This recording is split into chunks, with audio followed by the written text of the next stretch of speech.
Before we get started, it's one of those nights. It's about 8:30. I'm recording. Ivy's snoring. One of the dogs has a bone. Here's a little taste of what was going on in between recordings. Because of the gremlins or the ghost? It's not a ghost. God damn it. So I apologize, but as has always been the case with this podcast, done is better than perfect. Sorry.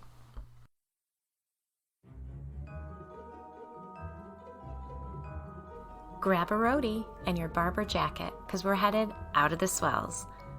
We know each other well enough by now, but please remember that adults who use adult language told me these terrifying tales. These ghost stories aren't for kids.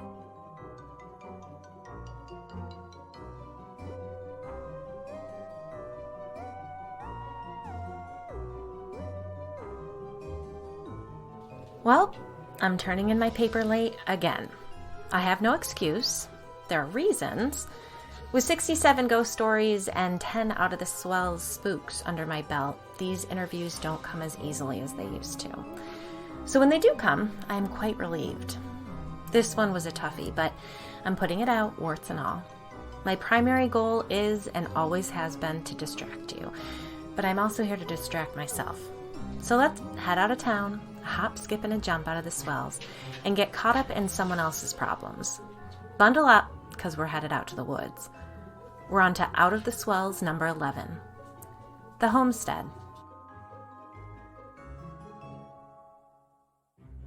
I met Betsy Gunner at a book club I'd recently joined and promptly dropped out of.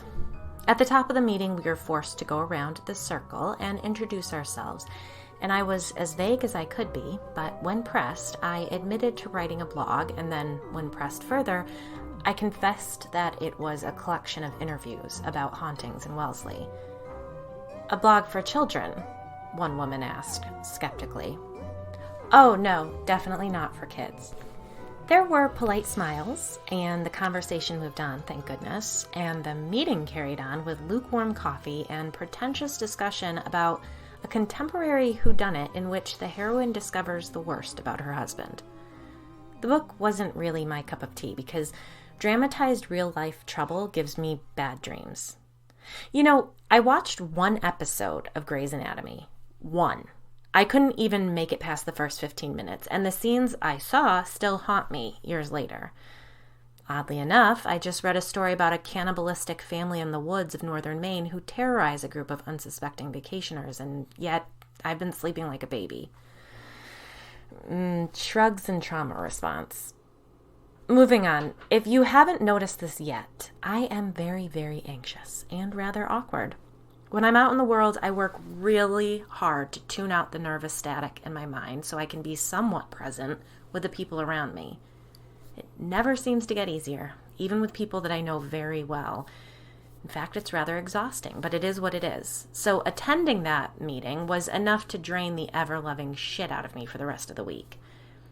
I thought I was done socializing for the day and had begun to spin out on my way to the car, wondering what in the world I was thinking of, taking the time to not only read a book I didn't really care for very much, but go and discuss it with women who didn't seem to really care for each other very much, when I was already stretched to my limits.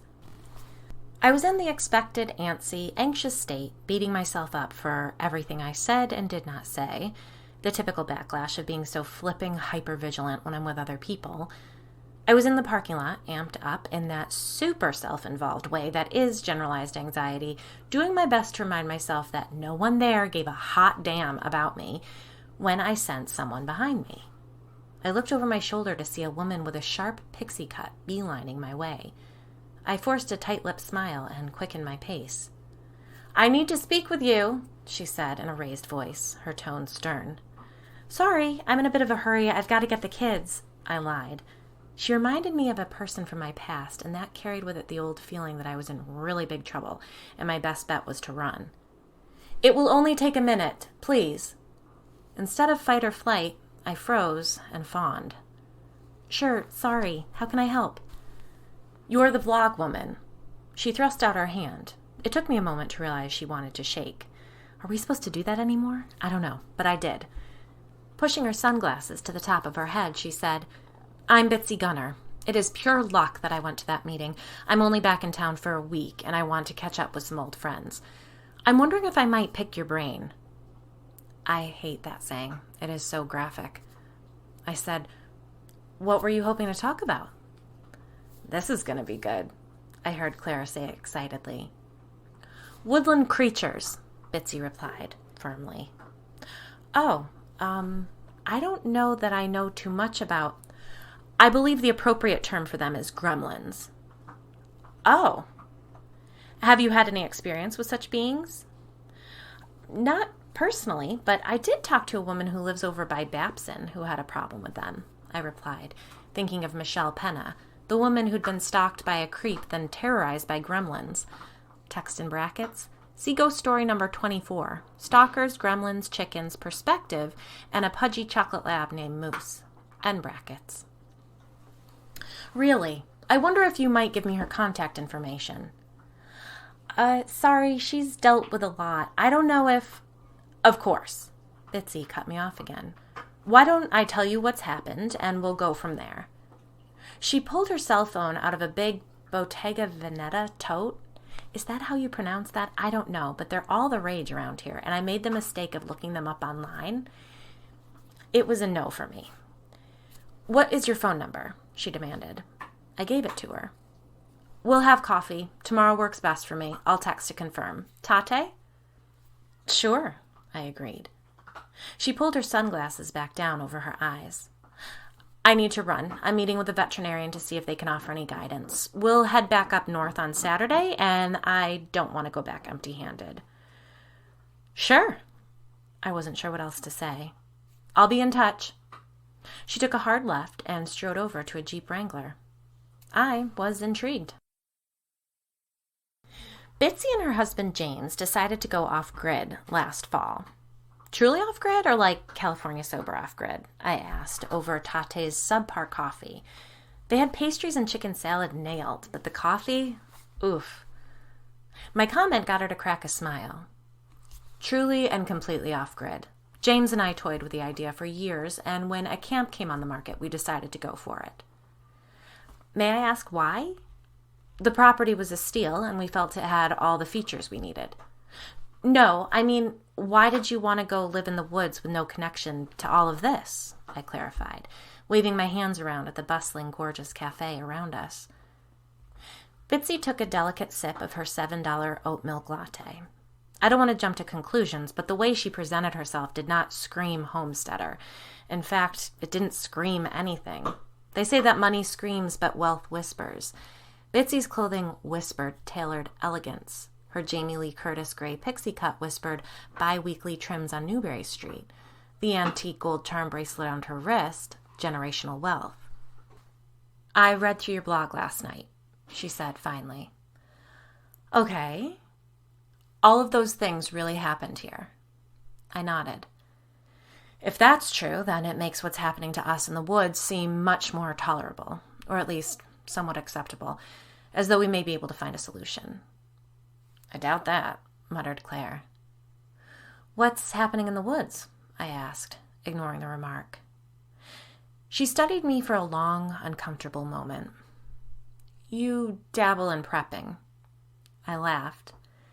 "I have some things put aside just in case." Bitsy raised an eyebrow. "Just in case." I nodded again. She leaned forward. "Look around you. Just in case is here." I glanced around the cafe. "We're on the brink of nuclear war, and if that doesn't get us, then climate change will. We've already had one pandemic. It won't be the last," she continued in a low voice. "Maybe we get lucky and the worst of it stays far from home, but even if it does, do you think the grocery stores will stay full? Do you think you'll be able to pop over to Costco and stock up on snacks and juice boxes? We might not get the direct hit, but in the end, the so-called supply chain issues will be the death of a lot of people. And when the Gulf Stream goes, everyone's fucked." "Oof," I groaned, eyeing the pastry cabinet behind her, thinking a good dose of sugar would soften the apocalyptic journey I knew we were about to take. Bitsy straightened in her chair. "You think I'm crazy?" "No, I think you're spot on, and I truly hate when someone actually vocalizes my biggest fears. It's why I'm using this sober October to detox from social media, namely TikTok. I get so sucked in by all the doomsday preppers. They're just so compelling, but my husband will kill me if I order any more wood, so I don't know about TikTok, Bitsy sniffed. The important question is whether or not you have a plan for your family. I shrugged. I think we'll just hunker down. I mean, where can we go? I've got 3 kids and 3 dogs. Our best bet is to just stay put. Well, a tsunami can reach up to 15 miles inland. I blinked. Wellesley is 16 miles from shore.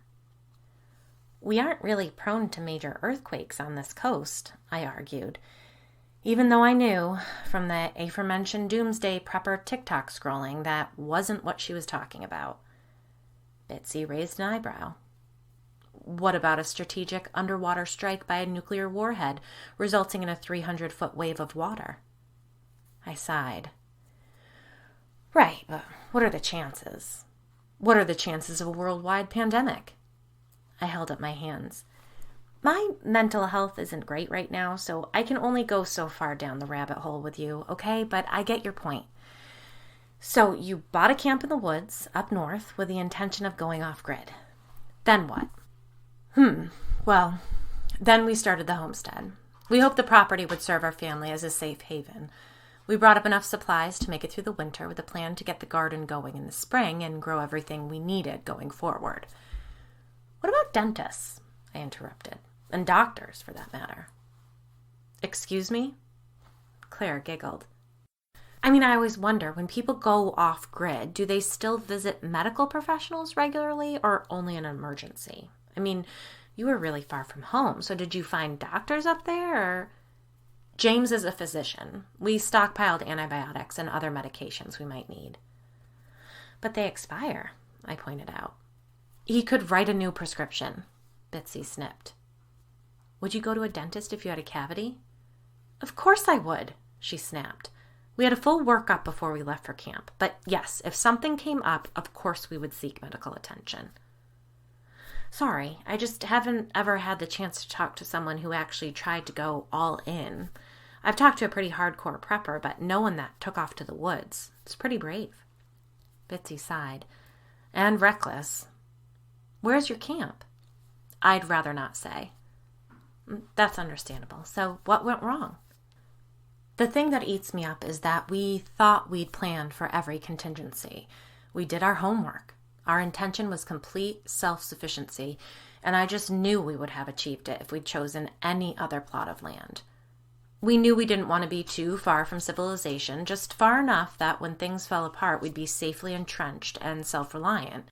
We wanted to create a place that our children and grandchildren could withdraw to when the time came. How did you know how to do it? Did you grow up on a farm? Bitsy looked taken aback. No, I grew up in Weston. Have you watched the television program Homestead Rescue? I hadn't. Good, don't, she said bitterly.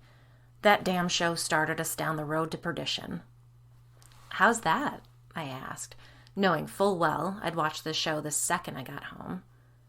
She explained the premise of the program. An incredibly likable jack-of-all-trades, old-school Alaskan homesteader and his 2 grown children travel the states helping other homesteaders who've run into trouble.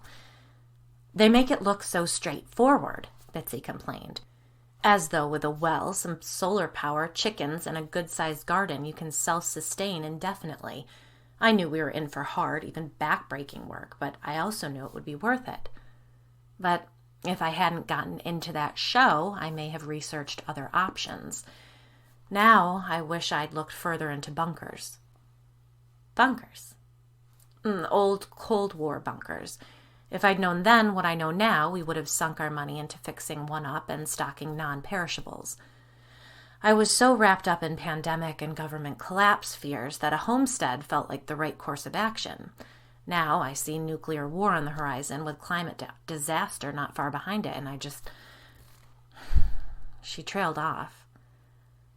I hear you. I felt like that when COVID began. Like I had backup food and batteries, but that's not what we needed. We needed masks and hand sanitizer. Apocalypse roulette. Which nightmare's coming next? Bitsy agreed bitterly. Well, what's done is done. We put all of our eggs in one basket, and now we have to find a way to salvage things. That's where you come in. Oh? Yes, the land we chose was perfect. Practically speaking, if it weren't for those creatures, I wouldn't be here with you right now. I'd be chopping firewood and prepping for winter. The gremlins? That's right. I've done a good bit of research, and I believe they are the main culprit on the property. The haunting we can deal with, but those little bastards attacking our animals and raiding our supplies, it's untenable. Hold on, there's a haunting, too? Hell yes, there is, Claire chimed in. She'd been silent up to this point, and her voice startled me. Yes, but that's just a nuisance, Bitsy said dismissively. No, it's not, Claire sing-songed. You don't think the two things are connected? I suggested. I can't see how that could be possible. But I can, said Claire. Sometimes paranormal activity presents in weird, interwoven ways that don't make a lot of sense, I said. What if you just told me everything that's happened and we'll rule out what we can? Bitsy pursed her lips. Is there a ghost talking to you right now? I squirmed under her accusatory gaze. Yes. Can she just cut to the chase and tell me what to do? Tell her she can't ever go back to that property, that if she does, she'll die there, and so will her husband. I winced. Well, Bitsy pressed. You can't go back up there. It's too dangerous. Bullshit. Claire chuckled. Sorry, but I just don't think it's a good idea to... No. This has to work. I will find a way to make it work. If you can't help me, then... I didn't hear the rest of her rant because Claire began rattling off details loudly. Stop, I said, a touch too loudly myself. Bitsy pursed her lips and sat back in her chair. I can't listen to both of you go off at the same time. Bitsy, hold on and let me listen to Claire, to my guide, okay? You said you wanted to pick my brain, right? Then give me a second. This woman has no idea how lucky she is that she got away once. She'd be insane to go back there, Claire insisted angrily. Because of the gremlins or the ghost? It's not a ghost. What is it? I asked, annoyed. This interview took place before my ability to see spirits came back, and I felt like I was flying blind. What is she saying? Bitsy asked. Hold on, please. The so-called gremlins are like henchmen. They do its bidding, but they're also a part of it. It's just been toying with them, testing them.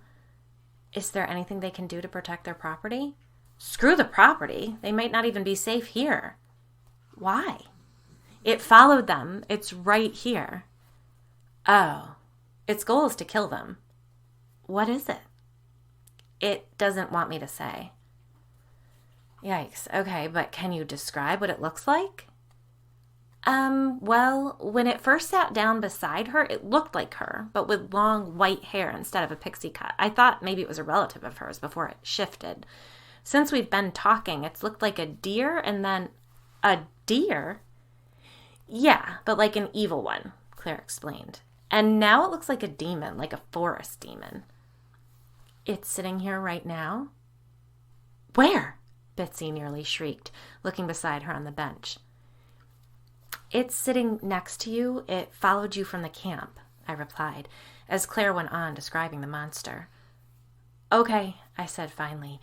It wants you to go back to the camp so it can keep playing with you, but eventually it wants both you and your husband dead so that it can collect you. Collect us? What does that mean? I don't know. It's got to be some kind of ancient... the word wraith just popped into my mind. It doesn't want my guide to say what it is exactly, but it's got to be really old and really powerful. Can't I get rid of it? Can I call a priest or something?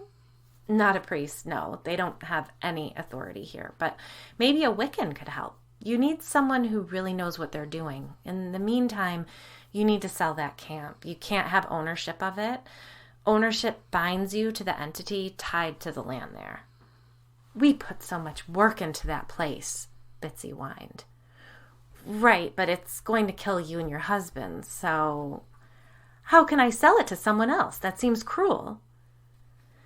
Maybe there's some fancy footwork that could get you out of it. Maybe you could sell it to someone who wouldn't actually go there, like one of those things where you sell it for $1 to someone. Ridiculous, she spat. Sell 15 acres for $1 to whom? You asked. Bitsy crossed her arms and stared at the table. Curiosity got the better of me. Can I just ask what exactly happened to you up there? Without looking up from the table, Bitsy began. We started out with 20 chickens. By the second week, we were down to 12. By the third, 0. Whatever was killing them wasn't doing it for food. They weren't eaten. Their heads were ripped off. We never found them. The chickens? No, their heads. Oh, God. There wasn't any sign of predators in the area, which should have tipped us off that something wasn't right. The livestock should have attracted every fisher cat and fox in the area. They would have left some sort of evidence, but our fences and wire mesh were intact. No rips or holes, just beheaded chicken carcasses. It occurred to us that we might be dealing with other homesteaders in the area, that perhaps we'd done something to upset the neighbors, so we made an effort to visit the nearby homesteads. They were quite welcoming. Actually, no one seemed to have any problem with us, and none of them had been having problems with predators. I wondered if we'd made a mistake with the way we'd laid out the property. It didn't allow us to keep an eye on the animals. The homestead is arranged like a wheel. The house at the center with short trails like spokes leading to the farm, the animal pens, the hen house, the outhouse. We didn't want to clear cut a huge area in the middle of the forest. Too obvious, too exposed. By separating things out like that, it made it harder to spot the settlement. Smart, I commented. I wouldn't go that far. We lost all those damn chickens and didn't hear or see a thing. It spooked us. Did you have other animals? Goats, pigs, handful of rabbits, and 2 sheep. We lost them about 3 at a time. By the third week, it was just the 2 of us. And you didn't see or hear anything? Really? Really.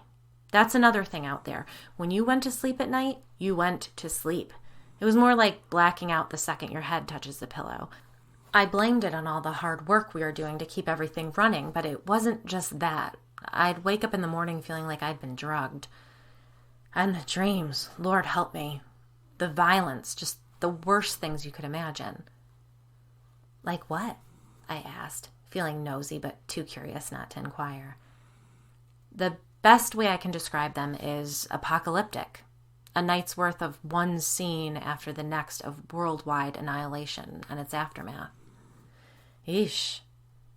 I thought perhaps my mind was simply working my greatest fears out of my system because we'd finally made the move, but the dreams are unrelenting.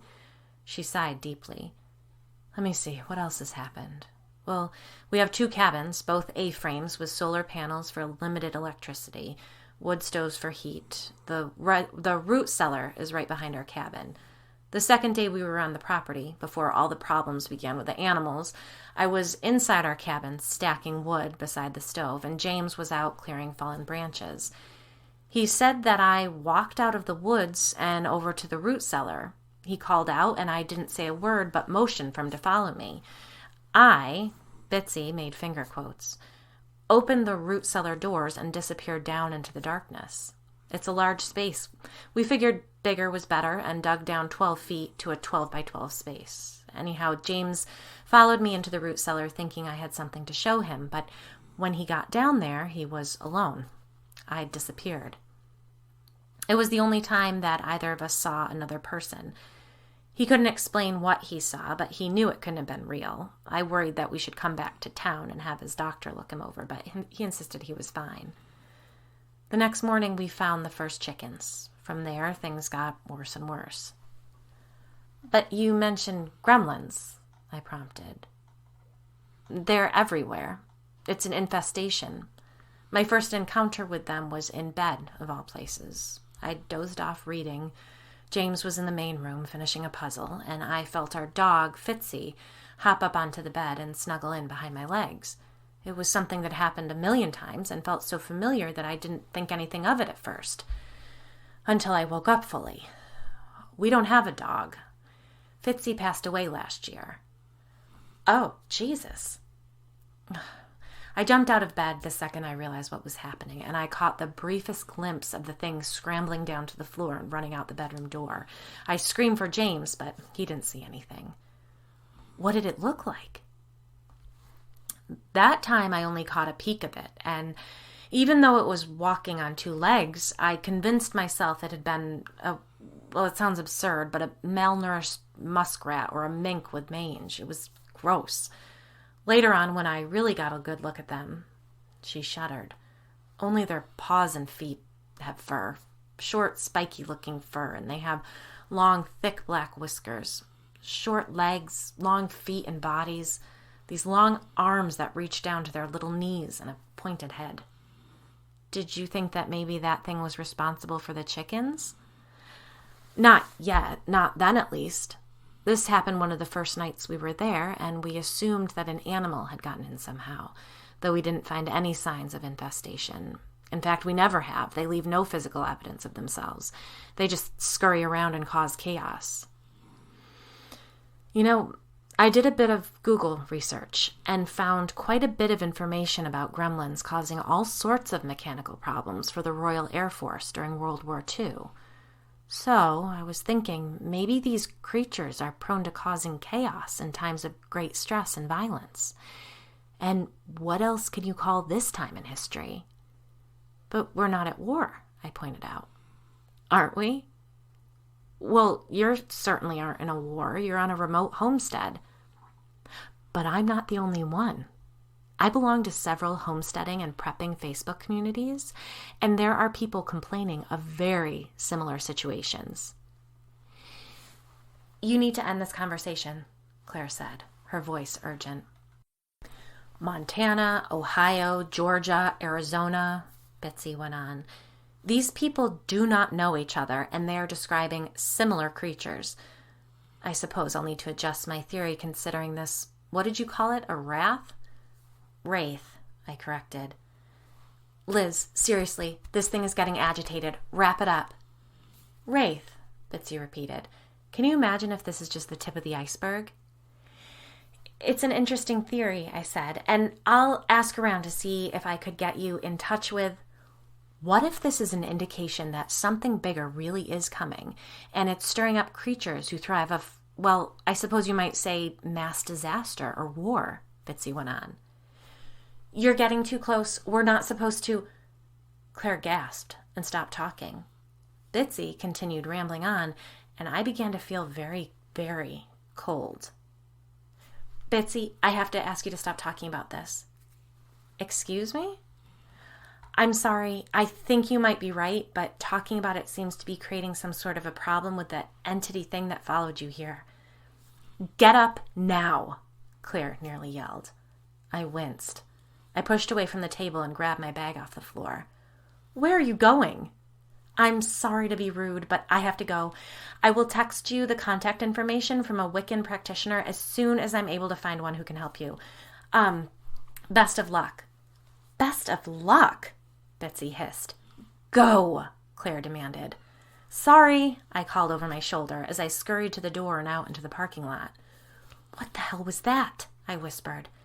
You don't want any part of that situation. Now you tell me after I've been sitting there for half an hour? It was fine until she started connecting the dots. What does that have to do with me? I could just see that thing beginning to try to get its feelers into you, Claire explained. The less you know about what's involved, the better. I climbed into the car and pulled on my seatbelt. Are those things really all over the country sabotaging people? Just leave it alone. Instead of going home, I went across town to Starbucks and sat doom scrolling and making lists until it was time for school pickup. When Chris got home that night, the girls were all on their iPads and I was on the couch, laptop on my lap, Season 1, Episode 3 of Homestead Rescue on the television. What's up? He asked, flopping down next to me. What do you know about gas generators? He glanced at my computer screen, then up at the television. I'm going to go pour a glass of wine, he said, getting back up. Would you like one? I finally looked up. Did you hear me? I heard you, he replied over his shoulder as he retreated into the kitchen.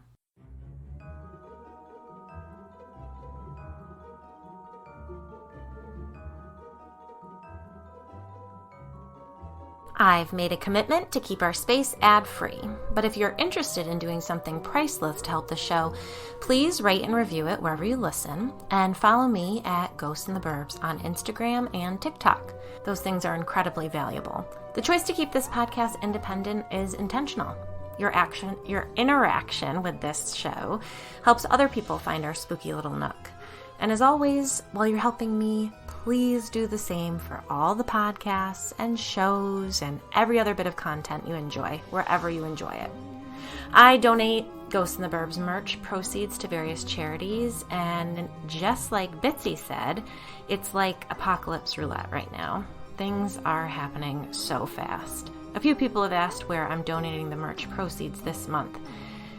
It's fucking whack-a-mole out there in terms of devastation popping up everywhere. So September's profit, $350, went to the Red Cross. Who the hell knows where it will be needed in October, but we'll make that call when the time comes. Head over to ghostintheburbs.com in the meantime for all the links to some cute autumn merch. 'Tis the perfect season to read Off Season by Jack Ketchum. It's a doozy. A classic slasher with gratuitous violence, women noticing each other's boobs in the middle of utter devastation, and gore beyond belief. I can't believe I got through it, but I did. If you're up for it, give it a read. If that sounds like way too much right now, read The Caro House by Darcy Coates. It might be Coates, I'm not positive. It's Coates. And that's about a classically, cozily haunted hotel/mansion. Then listen to Lilith and Claire by me on Audible. And finally, take to the bed on a cozy fall day and watch two 1988 classics, High Spirits and My Best Friend is a Vampire, and then move on to 1985's Once Bitten. Then eat a candy apple, carve a pumpkin, and dig into the candy you bought on sale and lied to yourself about. You knew damn well it wouldn't make it to Halloween. Shame on you. Until next time, good night, sleep tight, and don't forget your nightlight.